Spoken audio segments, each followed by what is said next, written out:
Hello viewers, 4DIYers here with another video for everyone. In this particular video here, I'll be talking about proper hand care. This is a commonly overlooked area for those of us working with our hands, and it's the most valuable tool we own. Once you damage your hands, it's either a long road to recovery or it's something you can never get back to normal. Wearing gloves is a great way to protect your hands. While there might be a bit of a ridiculous stigma thrown at those who wear gloves, you are thinking of your own best interest. Typically, you'll see me wearing nitrile gloves. These not only protect my hands from harsh chemicals, but also can be easily removed to expose clean hands to operate my camera. So in a way, they're helping protect my camera too. Fabric gloves are another option. While they're not as great of protection for harsh chemicals, they do provide a better barrier from cuts or bruises.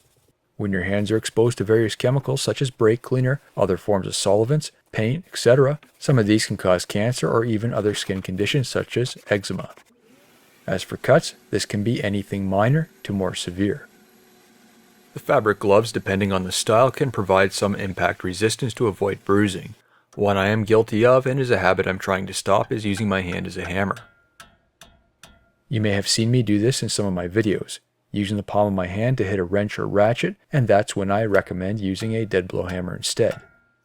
Exposing your hand to this type of shock can cause damage to your blood vessels or an artery.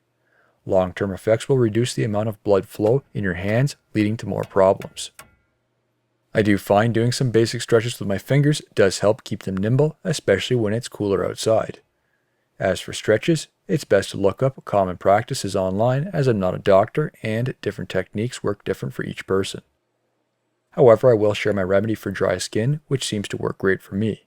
Dealing with chemicals over the years, cleaning solutions has seemed to take the greatest toll on my hands, and it's taken a while for them to heal. Every night I apply some moisturizing hand cream. It works fine for a very mild form of skin dryness. It may be hard to see on the video, but one knuckle is badly cracked. It's gotten to the point where it'll randomly start bleeding. Increasing this application during the day can help too, but by far my favorite option before bed is applying it where it no longer soaks into my skin, then wearing nitrile gloves. This will soak into my hands overnight without getting the bed sheets messy, and when you wake up in the morning, you'll notice a big difference in your hands. The next morning, once the gloves are removed, here you can see how my hands look. The biggest difference I've noticed right away is the skin around my knuckles being tightened up. If my hands get really bad, I'll do this for a couple nights in a row and it's a huge help.